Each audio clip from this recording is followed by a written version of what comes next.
Hello and welcome to Fulkari, the Sikh Women's Aid podcast. As always, we will give you our trigger warning before we start. I'm Shadish Pal, and all I want to say is that if anything that we talk about you do find upsetting, please do look after yourselves, take a break, and come back and listen later when you feel a bit better. But make sure you do look after yourselves. So today I'm joined again with my sisters Sukhi Kaur and Minu Sangu. Welcome, ladies. Hello. And today we're going to be talking about Suki's very, very, very favorite subject matter, which is to do with faith and spiritual abuse. So we have to caveat what we're saying and talking about today. And just to say that if we do mention places of worship, that we are not talking about all places of worship, but we will talk about those that we have had experiences with. And just to say there are many of those as well. So, we do get lots of reports at Sikh Women's Aid, don't we, of women who experience spiritual and faith-based abuse. Sometimes faith is used against them to stop them leaving domestic abuse situations. Because sometimes women think, oh, I'll go to the Gurdwara and I will talk to somebody there, somebody who's wise and understands Sikhi, and maybe they'll be able to advise me. And just to say that it's no different to any other faith group either. So we've all seen what's happening with the church and with Christians, and with the Muslims and mosques and all these other communities. So we know, no community is perfect, and actually we as Sikhs are the same. But what we've managed to do is to hide a lot of what's going on in our community because of issues about, sharam and, honor, besti, all these things. So, Suki, I'll come to you first. Why was it so important for you to talk about, for us on the podcast to talk about faith-based and spiritual abuse? I think I'm going to go back to the story of how I met you, Sadish, and how I got involved with first the Sikh Women's Action Network and then later on Sikh Women's Aid. Is that for 10 years, I am an Amritari. I have an absolute love, obsession for my faith and belief, for Sikhi, for what our gurus brought. So I am someone who believes in the truth of Sikhi, and I'm someone who tries every day. I'm not perfect, but I try my best to follow it. And when I came into Sikhi, I kind of, I'm not from an Amritari background. None of my family is Amritari. So I came in I'm a bit of a reader. So it has to make sense to me. So I didn't come in following people. There was no kind of ideological school, as I like to call them, or what we call Jathebandiyan. Because for me, they're Sikhi. Then from Sikhi, what has stemmed is like ideologies, whether they be Damdami Taksal, Khand Kitni Jatha, missionaries, Nanak Sar. These to me are ideologies. And what I'm going to accurately describe them as, imagine a body without an arms and legs. So they take a little bit of what they learnt about Sikh philosophy, then they run with it and they create an ideological group. I never came in through all of that. So I came in very naive, very trusting, and it was one of the worst mistakes I could make. But because I'm not from an Amritari background, I'm quite streetwise. So all this kind of religious adoration of other human beings, it was a very strange concept for me, because Sikhi always teaches us that there is Shabd, which is our Guru Granth Sahib Ji, which is Gyan, which is knowledge. And it is for the soul, the individual, to connect to the knowledge, to then find your way back to God. So what the first thing that struck me was how many middle people they were, saying that you have to go through this ideology or this Baba or this Sant and you will find, quote unquote, the truth. And all I actually found was confusion, for me especially. Then with confusion becomes your breakdown of trust to the actual thing that you fell in love with first. Then it is replaced by ideology, which is someone else's interpretation of religion. And that is a very, very vulnerable and risky place. And that is where I started seeing with my own eyes abuse taking place. I saw men behaving very inappropriately with women being quite uncomfortable but unsure of what to do, because it's like, this is a religious person. Surely they're not doing this. surely this can't be what I think it is, so it can't be that. Then by the time assault, rape, inappropriate touch, even to the point of other forms of abuse like financial abuse, it's taking place, but it's taking place under this veneer of that God will reward you for this.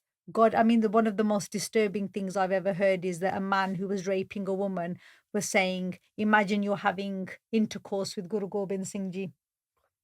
And that had, and if I were to tell you what motivated me to do this work, it's actually that one line to this day stays in my head, that a man used my father's name as justification to rape a woman. Yeah. And to me, there is no God that exists, whether it's in Islam, Sikhism, Judaism, Christianity, Sikhism. There is no God that commands its follower to cause harm to another follower. Yeah. That is the bottom line of Dharam. Let's take the labels of Christian, Sikh, Hindu. There is no God that will allow one of his people to abuse and exploit another one of his people. And that baseline of common sense religion, I'm just shocked at how many people don't have that because of this idea, this, parasitical ideologies of trying to masquerade abuse and coercive control as religion. And then when you look at the trauma backgrounds that many people from who engage in faith, that they will have experience in their lives and they're really looking for meaning, that there's got to be a meaning to the suffering. So Or direction. Or direction, kind of like a way through life. I came into Sikhi for those very reasons. And then I just got diverted into so many other different things. I'm like, this isn't why I came into Sikhi. I came to find myself, to find God, to find a way out of this kind of worldly entanglements. And, there are lots of people who really question. A lot of people say to me, and Min, because you and I are not Amritdhari, like, we're trying to bring our children up to understand Sikhi in the way that we understand it. But I know a lot of people come that will say to me, like, oh, I don't take my children to the Gurdwara because, like, there's might be a Baba there, or, that there's this other belief system. Because my understanding always was that the Granth is your last guru. But, like, it's difficult, isn't it, to get children interested in Sikhi if they're not understanding it fully. And not all places of worship are helping young people to understand, because the language is different, isn't it, as well? That's what I was saying. We're lacking in Gyanijis speaking English, but Gyanijis that know what they're talking about. That's what we're lacking. The amount of times I've been to the Gurdwara with my children and they turn around and say, Mummy, what does that mean? And I'm like, just hang on a second, I will let you know. Because then I need to know what Vark there, everything I need to know. And then I can explain, I can show them. But I can't turn around and say, oh, just ask the Gyaniji. He will know, he'll tell you. Because I know that Gyaniji, one, won't be able to speak English and won't be able to explain it properly. Yeah. And simply. Yeah. And I think that's what's lacking a lot in many, many places. Because in some Gurdwara now, they've started to put projector screens up. And as the Granth is being read, there's translations of the Granth. But it's a word-for-word translation. And a lot of the language in the Granth is almost like metaphorical, isn't it? So even though you might be reading the translation, because I'll sit there and read it, I still... it's difficult to follow. What does that mean, though? There's no explanation of it. And that's what I think we're missing. That's why I think some young people are like turning to social media, and there are some people who maybe have understood and studied Gurbani, and then they are able to explain it in like layman's terms, where we understand what it means when Guru says this or Guru says that. But it's quite complex, and so it's not as easy as saying, well, bachcha nu Punjabi sikhao, because actually we speak Punjabi, but we don't understand what they're saying when somebody's, a Gyani sits at the front and reads from it. Some of it you will understand, other bits you won't, and it's confusing, isn't it? No, absolutely, because I think For me, I've been there. Everything that you've said, not being from a Punjabi family, and when you're just thirsty for answers, and I see that with like your children, Yeah. Min, with Sadish, your children, they're thirsty for answers, and I love that. And that's why I always say, have your questions, ask questions, don't ever be scared. I was really lucky because in about 2014, I joined Art of Elusive Fighting, and my martial arts teacher, Ustad Harcharan Singh, he's probably been one of the most influential people in my life because he taught me not to follow people. He was the one who kind of says, right, Thanu Punjabi aunਦੀ ਆ. He goes, your biggest obstacle in understanding Gurbani is learning Punjabi. So he always used to say, look, listen to, read Punjabi books, listen to not the vulgar stuff, but listen to old Punjabi music, old Punjabi ghazala. And he goes, get familiar with the language. And he goes, it's so important that we pass that on to our children because I have 2 children now and English is their first language. So I have to make a real effort at home with my children to make sure Punjabi is something that they understand because there's some things in Gurbani that cannot be translated. Then the second most important thing is understand your history from the source.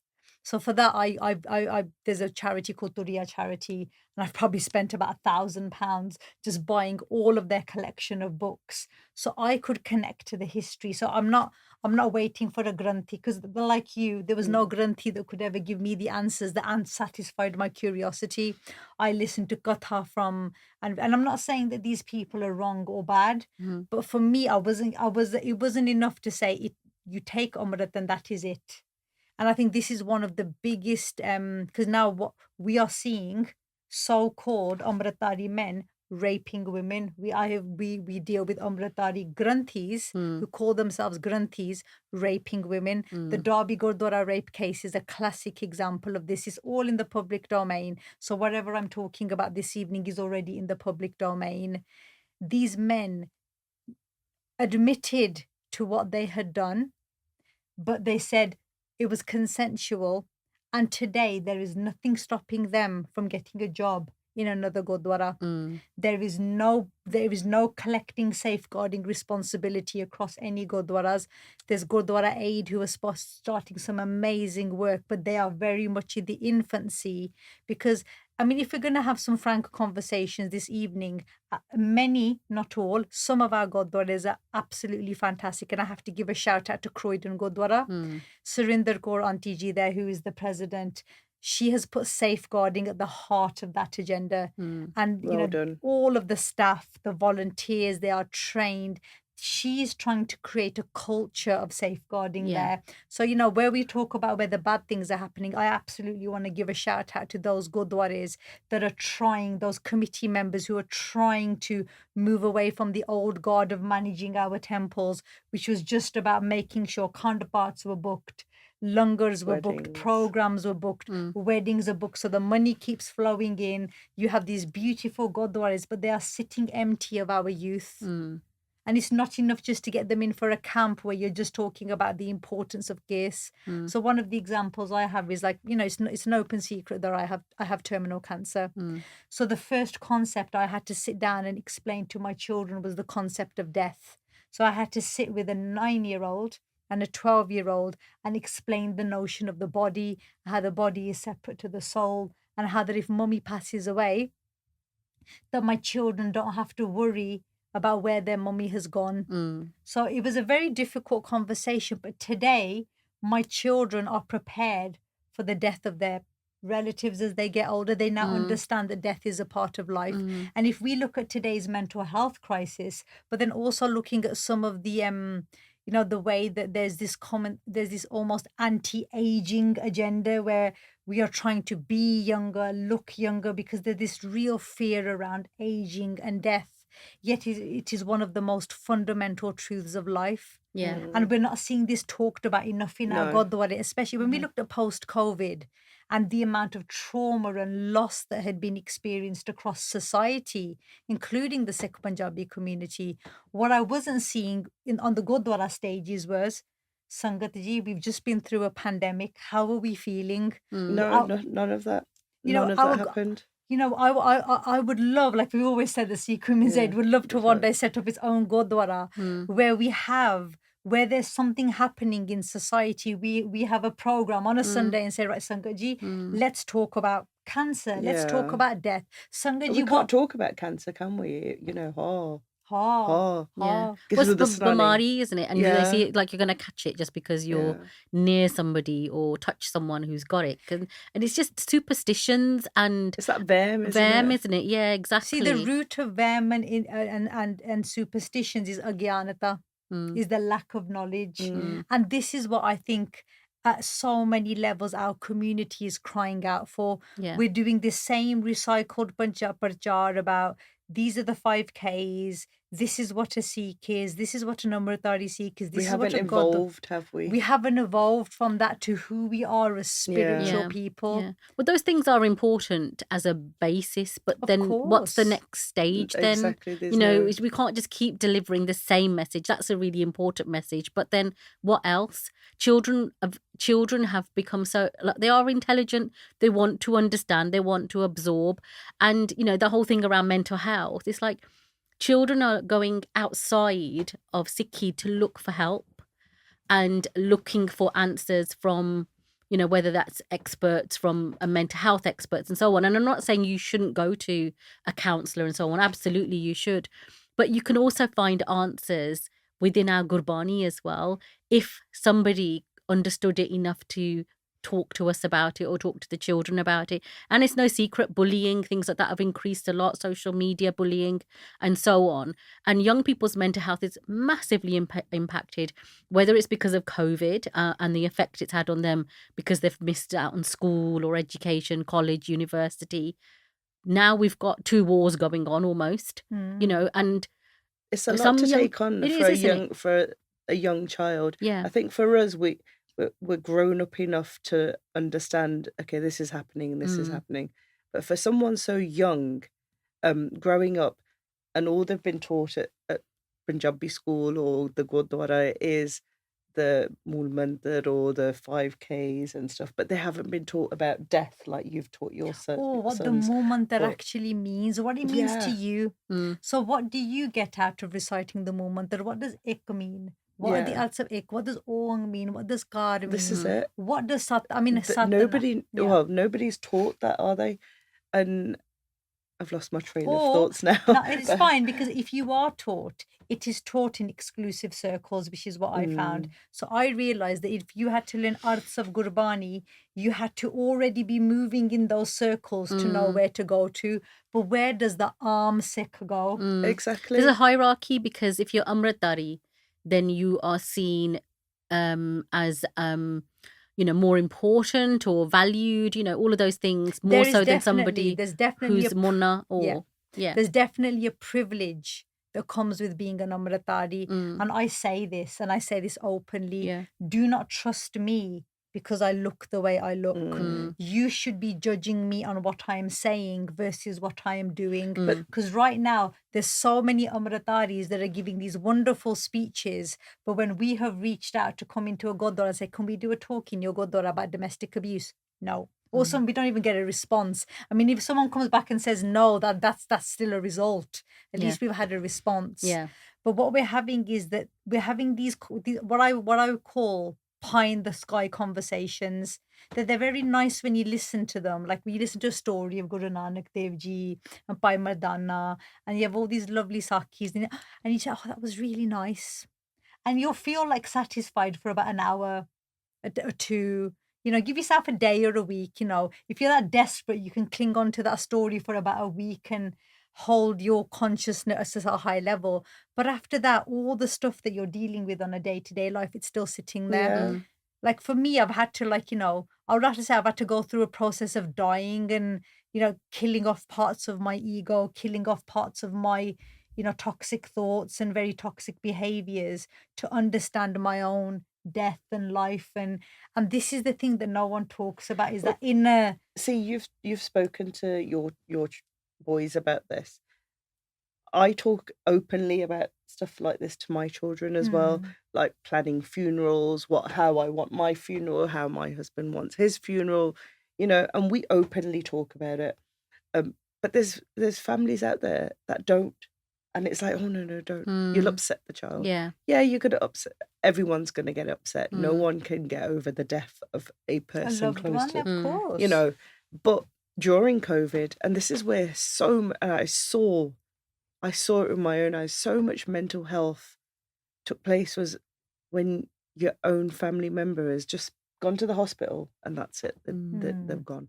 Yeah. And then with certain people that we know in the community, like both their parents have gone within a matter of weeks. Yeah. You know, and you can't even go and do absource because it's COVID. You know, there's no one you can talk to.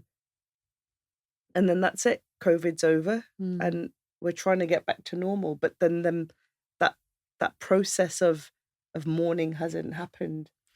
You know, it's still a it's trauma. still, and we're not taught that. Nobody's taught that. Nobody talks about it. Chal ho gaya, bas theek hai. That's it. So just moving on, you're almost burying stuff, and it's it's layers after a while, isn't it? Layer upon layer, and at some point it's going to come out. But also spiritual abuse, in the context of relationships, and as I said at the beginning, you know, we know that we've had cases of women going to the Gurdwara to almost look for permission, maybe, you know, that they've been experiencing all this trauma or abuse, sometimes really like serious physical violence. And they go to the Gurdwara to seek that permission so that they want the Gurdwara to tell them that they're doing the right thing by separating or divorcing or reporting to the police and so on. And we know that we've had cases of people from the Gurdwara say, well, you shouldn't be divorcing your husband, or you should have come to us first. We would have resolved it for you. And in some cases, like some women have been told that when their children are older, that they'll be disowned. That's it, exactly. Things like that. Yeah, those sorts of things.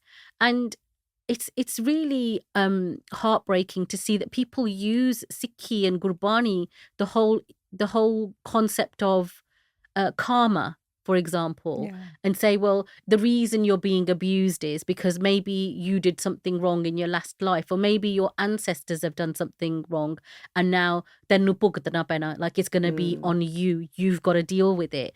And therefore, that's why you're facing consequences, and almost gaslighting them to accept what's happening to them. And we've had quite a few women come to us and tell us that this is what's happening, and then obviously it makes you really, really angry, you know, and you feel like you want to contact that Gurdwara, you want to talk to them about it and raise it with them and complain to them. But obviously we can't. We're a professional organisation. We would not breach confidentiality. So something that somebody's told us in confidence, we can't go and challenge. So a lot of times we have to keep these things to ourselves. Obviously we have a note because, you know, we keep a log of everything. But it's, you know, there's got to be change in these places. And I think one of the reasons why Croydon is doing a really good job is because there's more women involved. And I think that's part of the change that's needed in Gurdwara is we need more women, not just in the Langar hall and deciding what's going to be on the menu today or what trip we're going to be going to, you know, which beach they're going to take the Sangat to. Not those decisions, but core decisions, important decisions about the Gurdwara. But also, having said that, we have seen women where things have been raised as well that they've tried to suppress issues and concerns. So it's not, having women on the committee on its own is not the answer, but it's part of an answer. I've had people come to the CAF and staff that talk about this sort of stuff, and they'll say, "Oh, so and so, उन्हें divorce कर लिया सी, they उन्हें पता नहीं कि दो न्याणे हैं." As in, don't, you know, she's divorced and doesn't she know she's got 2 kids? किसी ने उत्ते जादू कीता होना. And I'm like, did you just say that? Yeah. How is someone done jadoo? Yeah. Like, I don't even believe in any of that stuff. Jadoo tuna. I'm not superstitious at all because I haven't been brought up that way. Yeah. You know, but it was, and I was like, did you really say that? And she was like, yeah, मैं कहता कि दी हुई है फिर. And she was absolutely adamant. It was because someone had done jadoo toona on this lady. All this is rooted in ignorance. And I You know. swear, some of this, like a lot of this Baba worshipping that happens. I'm going to talk about the Theala case in Smethwick. So this was Baba, the so-called Baba Fajr. I can't say Singh because the kind of things he was doing makes me vomit a little bit in my mouth when I try and put Singh next to that man's name. But his name was Surinder Surinder, and he'd been at this temple, and we'd watched this man come from nowhere, claim he was a Baba, and those of us who've been in it for a long time were just like, we can see what this is. But what I would always see, the common denominator, as it was the women that latched on to this idea of a holy man. Now, when I look at the kind of when you think of it logically, you think these are women who quite often have not had good father figures growing up. There was probably domestic abuse in the house. They've not had good husbands. So there's been no good male role model for these women. Yeah. So this self-styled God man who is like, I have been blessed by God to help you. For these women, it genuinely is a savior. And then it's just like a car crash waiting to happen, because there is blind trust, there is blind faith, but there is nothing that this person is teaching them that is in accordance to Gurbani, because for these men, Guru Granth Sahib Ji, having Guru Granth Sahib Ji at the Gurdwara just legitimizes their claim to be a holy man. So what I see is that our Guru is being used. So if this is like Guru Gobind Singh Ji in a physical form, imagine the Guru Gobind Singh Ji's hands have been tied, a muzzle has been shoved over his mouth, and some Baba has stood in front of him and says, I am now the voice. I will tell you what the Granth, you don't have to read it. You don't have to study, which is the first rule of a Sikh. A Sikh is a student of the Gyan. And what these people have said, you don't need to access. This is too difficult. The words are too difficult. I will explain it to you. I will translate it to you. And you have no way of knowing that this man could be chatting utter bollocks to you. And he's selling it to you as religious sermon. And this is very common across all faiths. And this is one thing working on the APP. I went to the APPG for safeguarding in faith communities. And it is the same behavior that I see in these God men that we are seeing in the churches. And our women are giving them so much money. Yeah, that's the financial part of it, isn't it? Yeah. 2.2 million English pounds that Baba ran off to India with, apparently. Yeah. Well, obviously we don't know, just to caveat that, we don't know the actual figures, but the rumours, that's what the rumours tell us. It's really frightening. And, obviously we're coming to the end of the podcast now, but, so from my perspective, I think the message is that, remember what the Guru said, the Guru Granth Sahib is the last Guru. That is where all our information should come from. That is what we should study and try and learn about and understand, not people who are sitting. And we should be questioning. If you're not sure about something or something makes you feel uncomfortable, it's because your gut's telling you. And that's, your gut is a brain in your body as well. So trust it, believe it, question if you need to. Always reach out to Sikh Women's Aid if you're not sure about something and need, somebody to tell you. And Sukhi's, as we would say, an expert in our, within our organisation, will be able to help you to understand whatever it is that you're confused about. Any last words from you guys? I'm just going to end with, there's a shabd in Gurbani that says, Shabd Guru Surt Tun Chela. Shabd, meaning knowledge, the knowledge that is in Guru Granth Sahib Ji is your Guru. It is your concentration and your focus that has to become a slave to the knowledge. There is no space for any middle person. If anyone is telling you that they are the voice of God, that they are going to interpret God's meaning towards you, I would treat that as a massive red flag and walk away. Please find your own relationship with God and Guru, and please do not keep enabling these middle people who ultimately are not there for your best interests. Thanks. Amin, I'm going to give you the final word. So there's a phrase that I go by, which is "Vem da koi ilaj nahi." So yeah, there's no ilaj to this vem that people put in your head. Yeah, important message. Yeah. Thank you very much, and we'll see you. But talk to you all again soon. Thank you for listening.